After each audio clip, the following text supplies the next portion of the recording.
Welcome to the Uncut Chronicles. I'm Krystle. I'm Andy. And we are coming to you with information and topics every day, such as culture, trending topics, shit your mammy probably don't need to hear. So come on in with us so we can share more with you about our day. Hey everybody, I'm Krystle. And I'm Andy. And we want to welcome you to Uncut Chronicles, where we talk about all things raw and, uncut. So today, we'll be talking about, Andy, how was your weekend? What you wanted to share today? Yeah, I'm pregnant, but anyway.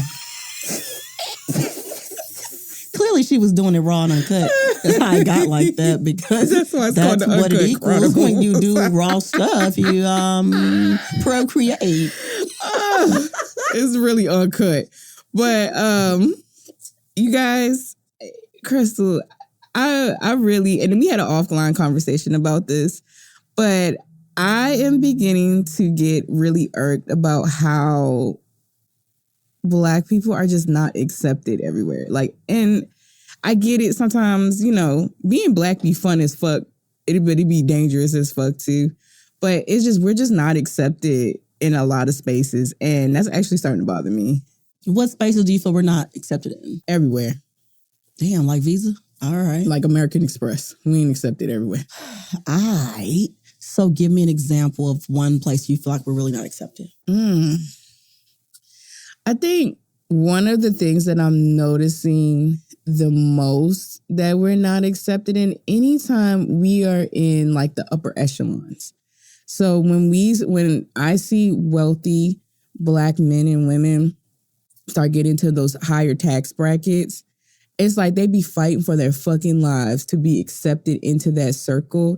And that breaks my heart sometimes, because it's like, imagine trying to like break a generational curse or break a stereotype and say, no, like we're not all in poverty, struggling, this, and that, and the third.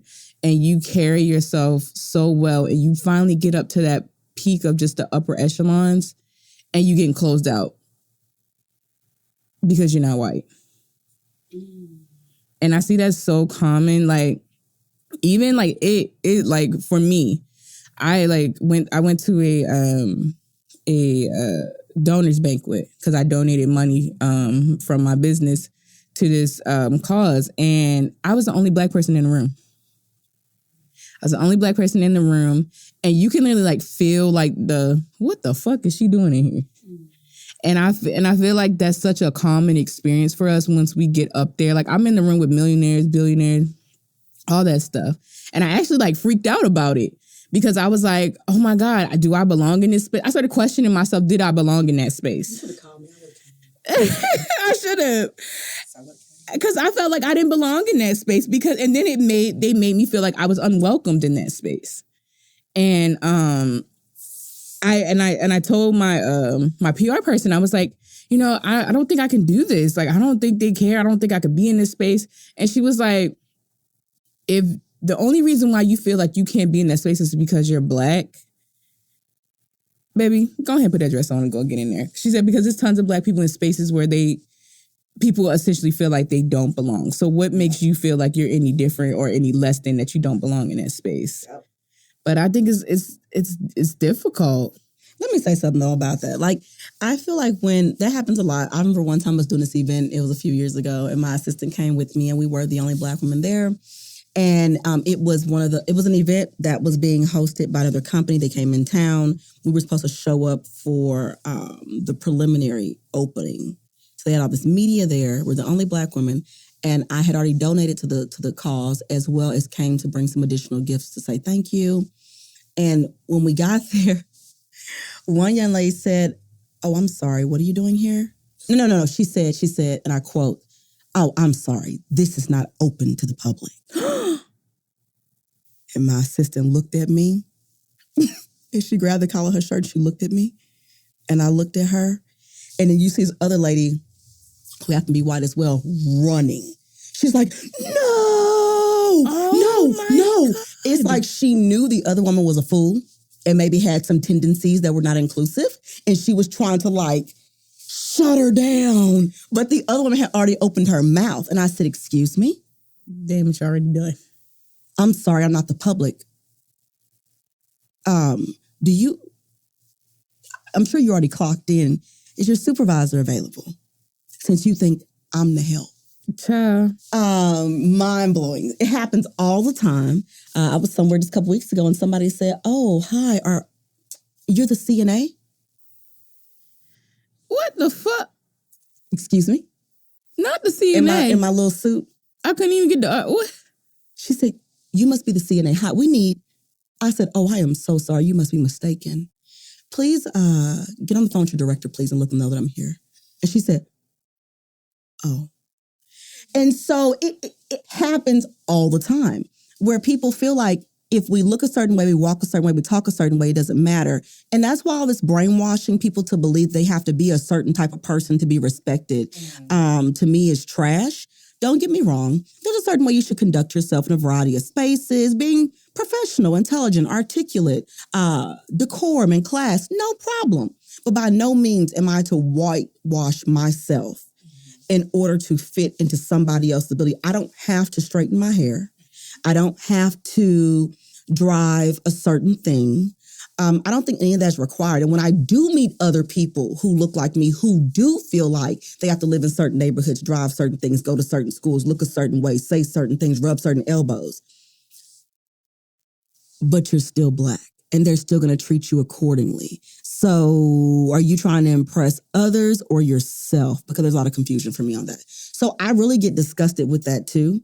People who become so pompous into believing that they essentially have to always fit in and will treat other people like themselves and of other ethnicities as if they are beneath them because they didn't go to wherever they went to. They don't drive. They're not a member of this country club or this and that. And I'm like, that has nothing to do with character and with decency and class. And class is free, baby. You can live in a project and still be classy because class is a state of mind. It is not about how much money you have. Many people grew up in low-income housing and are some of the classiest people you'll ever meet because no matter what they did and did not have, they always conducted themselves with decency, decorum, and they had goals. So I'm not really a fan of that. I've been in some organizations, some groups where people were very, I'll just be honest and say they were very snotty. They were very rude and disrespectful. And I don't eat at tables where there's no longer respect being served. So for me, I'm not really... That's not my cup of tea. You just won't find me there. And it's just so, like, even doubling back to what you said about how when people do get in those spaces that they tend to treat their own the same way that they were treated, especially if they're, Caucasian or another race, they'll go back and treat their own people. Oh, girl, I'm not bringing her. She too ghetto. Listen, I was somewhere where it's predominantly all Hispanic people, and I love Spanish culture. I grew up with so much. I'm so comfortable with it. When I don't see Hispanic people, I really don't know what to do. If I don't see some Hispanics, some Asians, if I don't see some Samoans, if I don't see people from around the world around me, it's very uncomfortable, actually, because I grew up in a very international city. And so I've been places and heard other Hispanic people talk down about other Hispanic people and say that they're dirty or they're bad, or they'll say, "I'm not Mexican, I'm Honduran." Excuse me? I know you're not going to let them talk to Maria like that. And your last name is Juarez. The audacity. And I say, you ought to be ashamed of yourself. You really should be. Because behind closed doors, they call you the same name that they calling her behind her back. So I've always vouched for people who are the underdog. It's very disgusting to me in any culture, not just Black culture, in any culture where we think that because we make a certain amount of money that you're better than a person that may have just got here or that's struggling to rise. I just find it to be despicable and deplorable. Who do you think you are walking around here with skin of any color and you trying to act like a colonizer? I mean, tell me what greatness has come behind, being a colonizer. Yeah. Fuck you and that shit. What you doing? You good at stealing? Bravo. That's all they do. They just be stealing shit from people, claiming it as their own. You know who they are. People that do those kind of dishonest, disrespectful things. But anybody can have that mindset from any background if they want. Mm-hmm. And so I find that it's just disrespectful to treat people as if they're beneath you. I think the fuck not.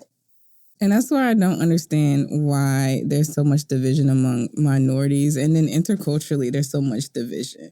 Because even between African Americans and Africans, like, oh my God, the discourse between us, I truly do not understand. Because at the end of the day, they don't care if you came from Detroit or you came from Ghana. You still an N-word. I love Africans. And that's why I'm like, I don't understand why there's so much discourse between certain, minority I told my African friends, I said, hold up now. Don't come over here thinking because you in med school and you got, little Akeem over in, pre-med program or whatever y'all got going on being an attorney. Let me tell you something. I've had to say this multiple times and they go, I've never heard it like that. And I say this. Remember not to disrespect us because first of all, we are you and you live in us. Everything you get when you come to this country, you got because we fought for it. Every door, every school, every job, we fought. But it was you that was in us that gave us the strength to keep fighting. So don't come over here after we have opened doors and set up laws and have our own schools and fought so that you could come in right behind us and prop us up. These are bricks that are being built. Don't ever disrespect and minimize us and call us they're ghetto, they're this, they're that. No, look at the systematic setup for failure. While you're allowed to come in and get certain loans and do certain things, there are certain things that Blacks in America really and truly have never been allowed to do successfully. Some of the income and opportunities they get in the loans and the grants of just coming in this country are not afforded to us. But you can have it. Therefore, it's your job to open the door, get it, hire us, bring us in, and we're going to show you how to do this thing because we're the ones that open the door for you. And they go, we never thought about it that way, Krystle. I said, just remember that there's two sides to this coin. We are with you. Don't come in here becoming like them, belittling us, calling us names. But then on an application, you still have to click the same box we do. Who? So you're not better than us. Remember whose backs you stand on. And they go, wow, because oftentimes they don't know that. I mean, even if you're Egyptian and come to this country, do you know that you get to click a different box? Oh. You can click a box that does not say that. Mm-hmm. Matter of fact, many people that come from the East, depending on what country they come from, are allowed to click a box that says that they are of European background. There's TikToks about it. There's IG posts on their application to come on over. That's why some of them change their ethnicity on paper. It's very interesting. It happens a lot. So I tell people all the time, like, we are to be respected, but we also must demand that respect. And I hate that we have to demand it. Mm-hmm. And that's what bothers me, a lot with trying to be in different spaces where we have to demand respect instead of just treating people like they're human. And that's one thing, like, I tell people, like, when I go out the country to certain countries, I say, it's almost like a vacation for me. Mm-hmm. Because while I have to be vigilant, regardless that I'm in another country, I'm Black, but I'm not treated as though I'm Black. Mm-hmm. And I appreciate that experience because I just want to be treated as a human. Mm-hmm. I don't want to be treated differently because I'm Black. I don't want favoritism. I don't want to be treated badly, of course. But I get to live in peace and not be, if I'm discriminated against, it's just because I'm an American. Mm-hmm. That's it. That's all. But not because I'm Black. And it gets exhausting sometimes because, like, people will say all the time, like, well, you think it's better over there, but, you got it good over here in America. Like, I can't walk out the door without somebody the other day, the doctor assumed that I was a single mother. Wow. They said, will the father be there for the birth, or do you know who the father is? I know you lying. Do I know? Or would you have asked Sally that? Listen, when I gave birth to my last kid, a social worker walked into my room and I was like, I said, oh, I know you lying. Because I could just tell by the way she was walking and the way she was holding her paperwork, because I'm not new, it's whatever. My background's in clinical psych. And so I could tell that she had some type of authority. And she walked in, she started speaking to me, and she didn't even announce her name or what her title was. But the tone of her questions, I said, excuse me, are you a social worker? She said, yes. And I said, well, why are you here? She said, well, we see that you popped positive for, I forgot what drug, whether it was crack, cocaine, or meth or something crazy. And I was like, excuse me? Hello? I said, let me be very clear to you, ma'am. I have never taken an illicit drug a day in my life. And I'm not sure where you belong, but I'm more than sure it's not here. I suggest you go back and do your research. The lady I happened to be sharing my room with, and I knew something was wrong. Matter of fact, I had asked them to change it because I knew something was going to happen. Had the same name as me. We both were named Krystle. Ooh. But she was white and I was black. She came in with an addiction and gave birth. I came in and gave birth as well. They messed up our paperwork.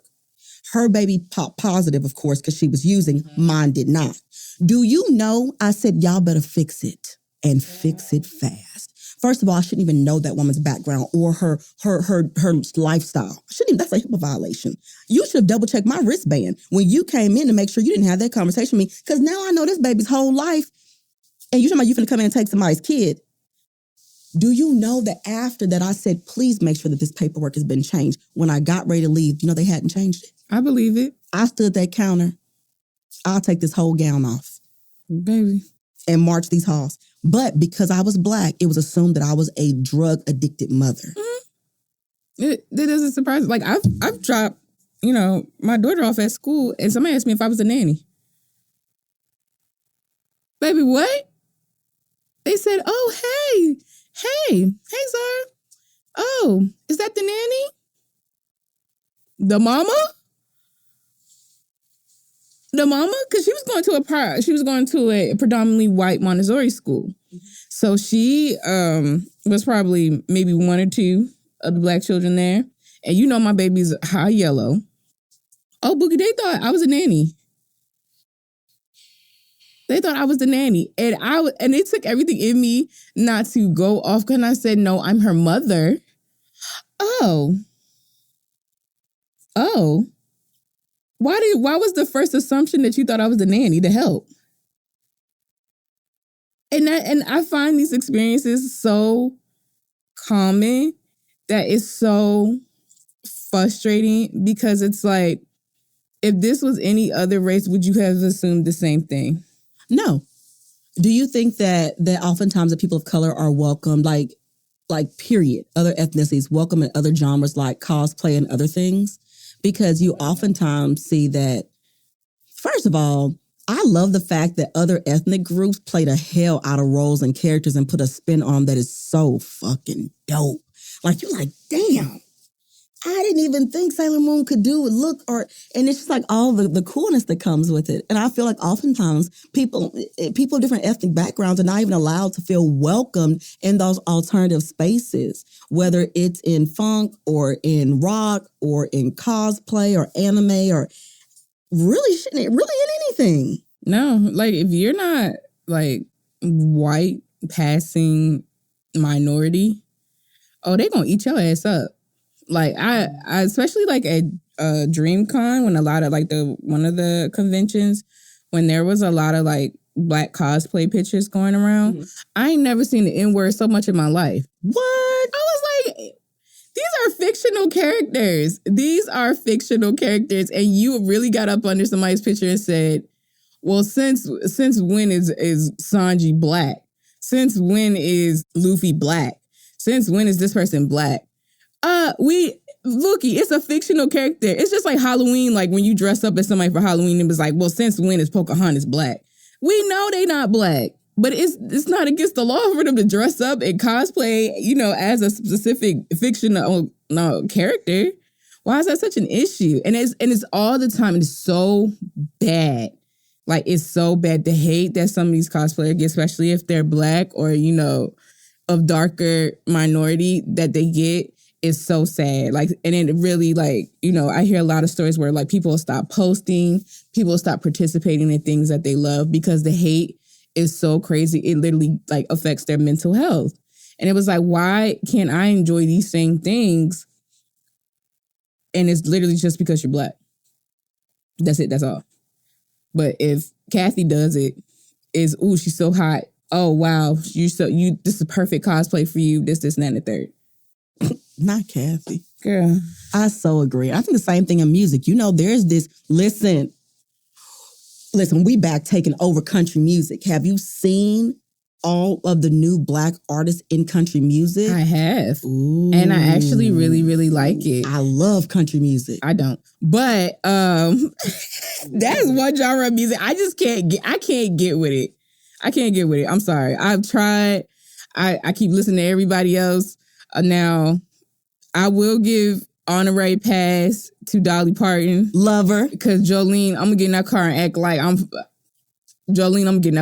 something serious. But freaking what's her name, Carrie Underwood, I'll let that slide. But the other stuff, I can't do it. But I'm glad to see Black people in those spaces. And what's crazy to me is, even if they're in those spaces, they're still discriminated against. Yeah. I mean, because why? Country music, first of all, we created country music first. Do your history. Do your homework, do a little research, and come back and talk to me. Because we did. And then country music is beautiful. It's like rap music, you just slow it down. Literally, similar stories about a lot of things in hip hop culture. It's just slowed down from a rural perspective. Like, it's really, really dope.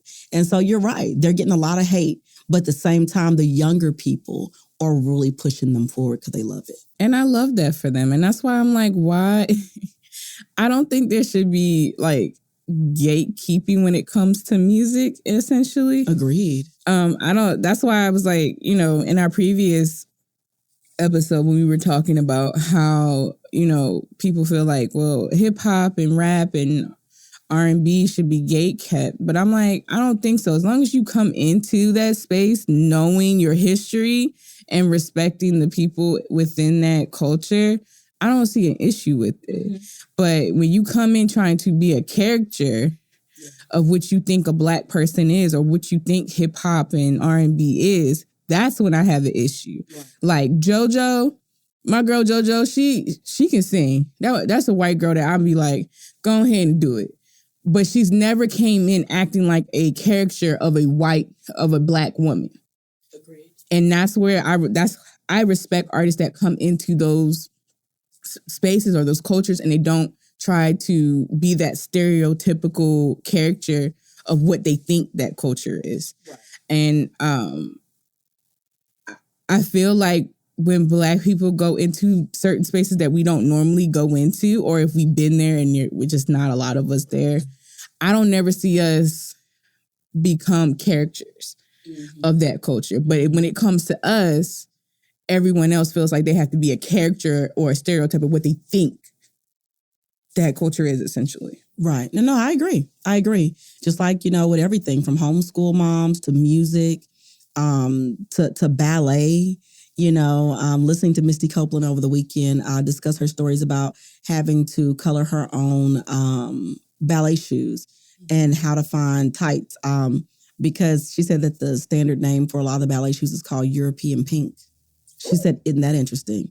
Like, it even says it down to the name of the shoes that it isn't meant for anybody else but people of white descent, which is really interesting because she's fought for so many years for Black ballerinas. And Misty Copeland, and a beautiful and amazing dancer, but also grew up in a low-income lifestyle, unfortunately. And it was outside organizations and local community organizations that offered dance classes, which is how she got started. And so look at where she is today, where she is just critically acclaimed. And so you see all the time that we're out here fighting in spaces where we aren't always welcome. With my company, Sage & same thing. I go into places so many times and often I am the only Black maker. And it's always comical to watch them turn their nose at me, judge my items, tell me they're not good enough. Why does it look like that? And then when they see the numbers that I pull because they're watching my customers or the lines I create, oh, you did really well. I said, that's what we're here for. Excellence.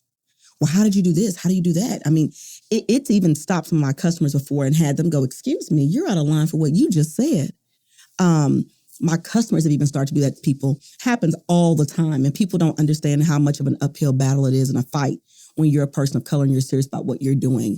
The pushback you get, the theft, people trying to steal your whatever, your likeness, your formulations, whatever. People will try to play on your ignorance. I think because you're Black, you're ignorant. And so oftentimes they have to go, oh, you're serious about business.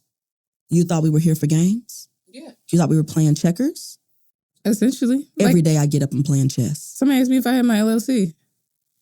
Do you even have your LLC? Do you? Why do you assume that? Yeah. And it's wild to me because it's like, And it's even crazier because if you see Black businesses or any type of minority businesses start to become on the rise, people will literally sit there and nitpick and pull apart, try to find something wrong with your business to almost like validate their prejudice or their racism against you. And it's so crazy to me because it's like, imagine being that threatened by me. Just my mere existence. That you sat over there and was pulling a Neve and Max off a Catfish to look me up, to see what was going on, see if you could find my history, see if you can find something wrong with me because you feel so threatened by a skin color. It's a lot. It's a lot. It's a lot. And so we have to remember that there are so many areas in life that we have to fight as people to show that, nope, we're here too. We're everywhere. I think we're going to definitely have a part 2 to this. I agree. I think we should go much deeper into subcultures and the different places and the rarities that we find people of color in, and how to give all persons of ethnicities their flowers, but how those who are of different ethnic backgrounds get minimized so often. So we should do a part 2 for sure on this. Oh, yeah, definitely. It's coming. I'm Krystle. And I'm Andy. And we thank you so much for being with us at the Uncut Chronicles, where we say things that you know. Shit your mammy can't hear, really. But this one, we want your mammy to hear. We'll talk to you later. Bye, guys. Peace. The Uncut Chronicles is part of the Breaking Ice Building Bridges community podcast platform, brought to you by Possibilities. As we wrap up, Possibilities would like to give a special thank you to this episode's sponsor, Express Employment Professionals, paving the way for creative expression in our community. Their commitment to our vision allows us to continue to have these conversations. We are grateful for your continued support, Express Employment Professionals.